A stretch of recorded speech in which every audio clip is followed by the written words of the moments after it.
D'accord, Mishnah Dalet. D'accord. Yossi ben Yoezer ish Tsereda ve Yossi ben Yochanan ish Yerushalayim kiblou mem. Donc ils ont reçu de la génération précédente. Maintenant, c'est une nouvelle génération. Là, on va commencer les zougotes. C'est quoi les zougotes? Que deux personnes vont diriger la génération. Le premier, c'est le Nassi, c'est le prince. Et le deuxième, c'est le Abedin, c'est le chef du tribunal. D'accord? Donc Yossi ben Yoezer ish Tsereda, apparemment c'est le Nassi. Et Yossi ben Yochanan, c'était le chef du tribunal.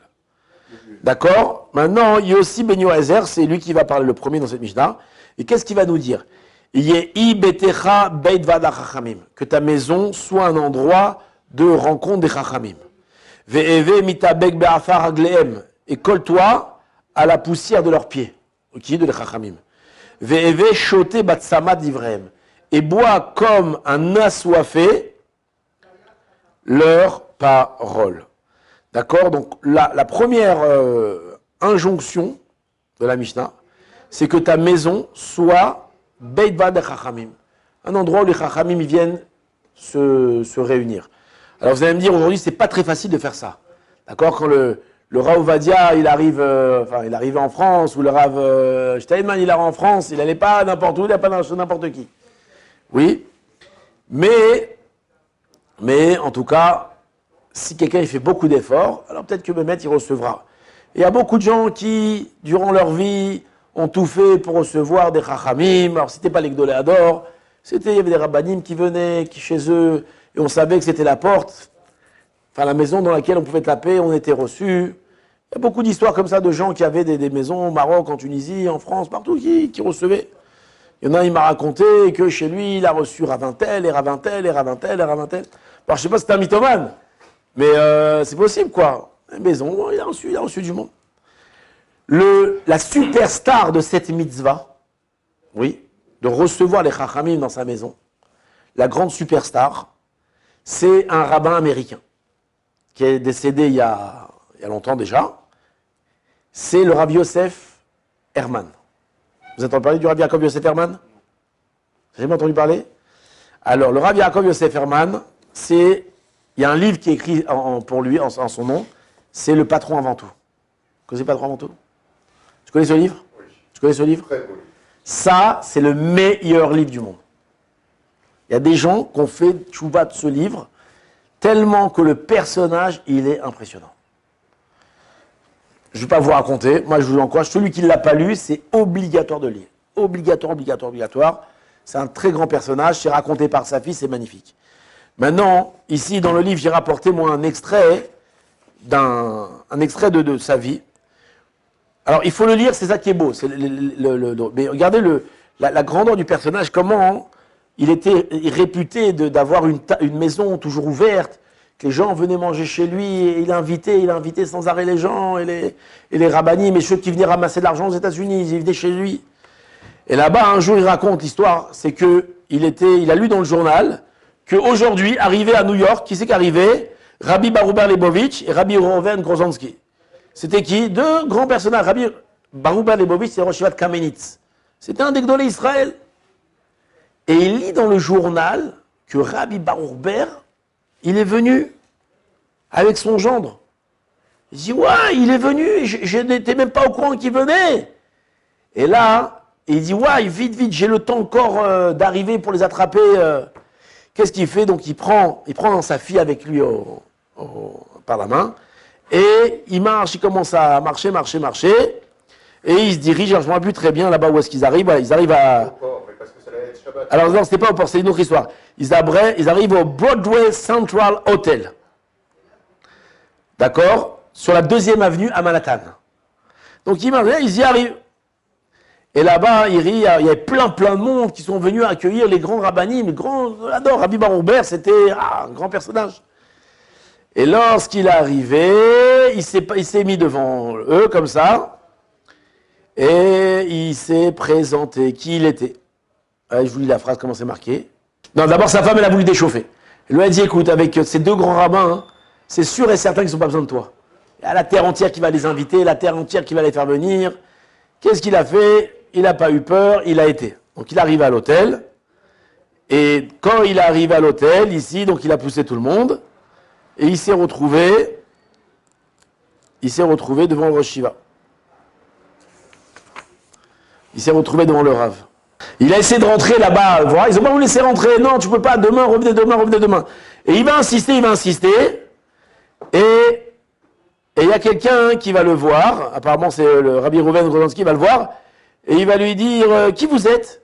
Et il lui dit, Herman. Herman, répondit papa. Rabbi Yaakov Yosef Herman. Et là, dès qu'ils ont entendu ce nom-là, il dit, je suis Herman de Let's Side, c'est un des quartiers de New York. Et là, dès qu'ils ont entendu ces mots-là, Rabbi Baruch Ber, il s'est levé de son fauteuil, et il leur a dit, ah, nous vous attendions. On vous attendait. Et là, il s'est excusé, j'ai pas vu que vous y arriviez aujourd'hui, je suis désolé. Et alors, genre, où est-ce qu'on va? Et il les a pris, il les a emmenés chez lui.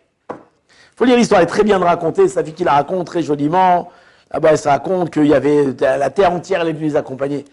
Mais regardez cet homme-là, qu'est-ce qu'il a réussi à construire? Il a réussi à construire que les Gdolei Israël, quand ils arrivent dans un endroit, ils savent que c'est chez lui qui va arriver. Ça, c'était évident, la maison, la porte était ouverte. En tout cas, Bedvat la Chachamim, on peut l'accomplir en organisant des cours à la maison. D'accord? On peut l'organiser de mille façons, d'accord? D'accueillir des gens. Il y a comment la faire. On n'est pas obligé de recevoir les Gdolei Israël. Celui qui veut inviter des avrechim, des rabbanim à la maison, les aider, etc., il n'y a aucun problème. Je serai en France dans 2 semaines, je n'ai pas où aller, donc non, je plaisante. Ah, je rigole. En France? Hein? Non, je plaisante. Mais si vous voulez m'inviter, non. Et à Marseille, c'est bon avec les... À Marseille, c'est bon. J'ai déjà une maison à Marseille. Avec la piscine et le tennis. Mais tennis, toi. Maintenant, je voudrais faire Tu m'as pas invité chez toi, toi? Je suis là. Ah, tu es là. Bravo. Kolak, il est là. D'accord. C'est pas peut-être accueillir le Bédard. C'est beau. Je vais pas si vous voulez, avec plaisir. Vous êtes gentil. C'est bon, je suis refait. Je vous raconte une histoire qui n'a absolument rien à voir avec le sujet, mais vous allez voir qu'il y a un petit rapport. J'étais en France il y a très longtemps, à 10 ans, peut-être 15 ans, je crois que c'est 12, 13 ans. Et Vous avez 8 ans alors? j'avais, 12 ans j'avais. Et on m'a invité à manger, quelqu'un m'a invité à manger chez lui. J'étais en France, moi j'étais chez lui, un copain dans sa yeshiva. Et on parle, et qu'est-ce qu'on je vous raconte? Que très prochainement, tu entends ou pas? Très prochainement, il y a le Rav Zamir Cohen qui va arriver à Paris. T'as raconté l'histoire? Il va arriver à Paris, le Rav Zamir Cohen. Pourquoi? Parce qu'on avait sorti le livre La Révolution, et on essayait d'organiser un truc. Bon, alors ils ont organisé, il y avait un grand rassemblement, c'était là-bas à Chayamushka. Je ne sais pas si vous vous rappelez, après c'était à Lyon, tu as été? Dans le 19e. Ouais, petit, c'était un grand truc, c'était sympa. Et il a fait plusieurs villes comme ça. Et il devait donc arriver en France. Et le bonhomme, donc mon hôte, il a entendu ça. Il m'a dit, quoi? Il vient en France, mais je l'adore. Je veux qu'il vienne chez moi dormir. Je veux l'accueillir, je veux qu'il vienne chez moi. Je lui ai dit, écoute, laisse tomber. D'abord, ils viennent à plusieurs. Il dit, je m'en fous, j'ai où les faire dormir tous. Il veut qu'ils viennent chez moi. Je lui ai dit, écoute, le Rav, je pense pas qu'il ait que ça à faire de venir dormir chez quelqu'un. Ils vont aller à l'hôtel, il va être tranquille. Il a dit, non, je veux. Et il a insisté. Il m'a dit, je veux. Il m'a fait, je veux. Comme ça, il a crié, je veux. Et il m'a dit, il n'y a rien qui se tient devant la volonté. Je veux. Et en fin de compte, le Rav Zamir Cohen est arrivé en France. Et chez qui il a été? Pas du tout, il n'a pas été chez lui du tout. Oui ou non? Bon, c'est rigolo. C'est triste. Maintenant, moi, Stam, une fois, j'ai parlé avec le Rav, avec qui c'était le Rav Aziel Tauber. Vous savez que c'est le Rav Tauber? Le Rav Tauber, il a écrit un livre qui s'appelle, on l'a ici aussi, un livre extraordinaire. Il est mort, le pauvre, l'année dernière, il y a 2 ans. Un grand ami de Racham, que je voyais au Kollel. Et je lui ai raconté cette histoire en rigolant. Et je lui ai dit à Rav, pourquoi mettre le Rav Zamir Cohen n'est pas parti chez lui? Il avait une volonté. Et il a marqué qu'il n'y a rien qui tient devant la volonté. Oui ou non? C'est une question. Et il a rigolé, le Rav, et il m'a dit, c'est faux de dire ça. C'est vrai qu'on dit qu'il n'y a rien qui se tient devant la volonté. Alors, je ne sais pas, c'est lui qui m'avait dit ça, mais je crois que ce n'est pas un chazal. En davar obed ifna ratson, c'est pas Chazal. Je crois que c'est pas un Chazal. Mais il m'a dit, je crois qu'il m'avait ramené au nom du Rav Wolbe, je crois qu'il m'avait ramené, il m'avait dit que tout ce qu'on dit, qu'il n'y a rien qui tient devant la volonté, ça à condition que tu fasses quelque chose pour. Il faut que tu fasses un effort pour montrer cette volonté-là. Il faut une ishtadlout, il faut un vrai travail. Et ça prouve ta réelle volonté. Un homme qui crie « je veux », qu'est-ce qu'il a fait en vérité? Rien fait du tout. Quelqu'un qui a une vraie volonté, il dit à un mec qui dit « moi je veux avoir le bac ». Ouais. Qu'est-ce qu'il doit faire? Il ne doit pas s'asseoir et faire « je veux le bac ». Il doit travailler, prendre des machins, s'asseoir et écrire et faire. Et le devoir, il doit... Hein? Le monsieur l'a pas invité? Il n'a pas joué au rave? Non, c'est pas qu'il n'a pas invité.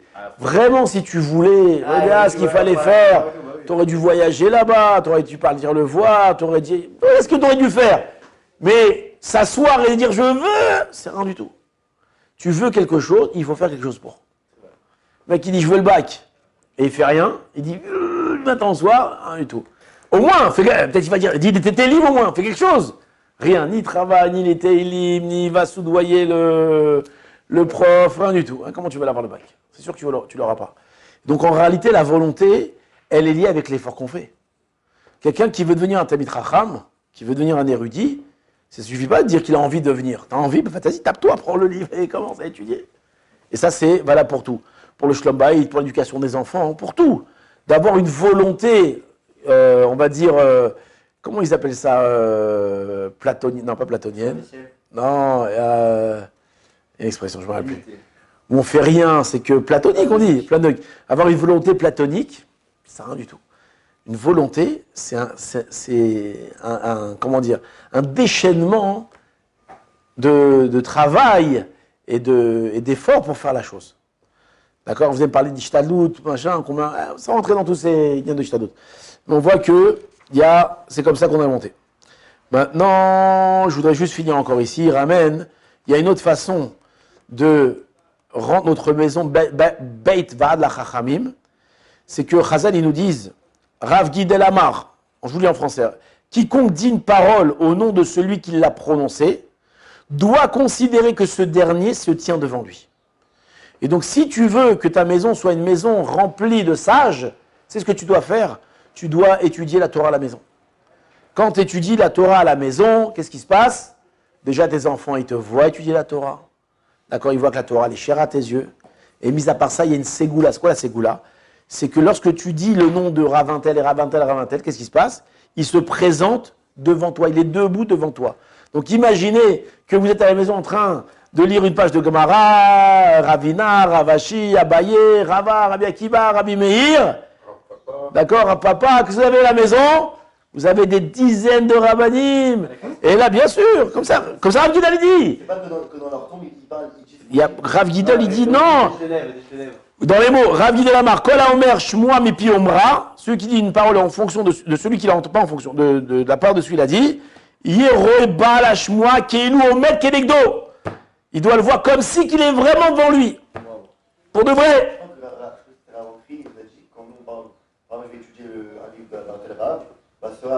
Dans sa tombe, les lèvres bougent. Exactement. Ça aussi, ça c'est l'autre Gemara. Ça c'est Rav Gidel. Donc en réalité, quand tu étudies la Torah, qu'est-ce que tu fais? Tu amènes les rabbanim. Maintenant, à quoi c'est ça avoir plein de rabbanim à la maison? Alors c'est pas que c'est un kiff. C'est que quand il y a des mécatrégrim, il y a des démons, les démons ils viennent, on va s'attaquer à cette maison-là, et ils arrivent dans une maison, et là le démon il voit Rashi, Ravina, Rav Chassam, vous êtes gentil. D'accord, voyez le Ravintel, qu'est-ce qu'il fait le démon? Il se barre, il peut pas, je veux pas me... Donc une grande ségoula d'étudier la Torah à la maison. Chazak ou Baruch.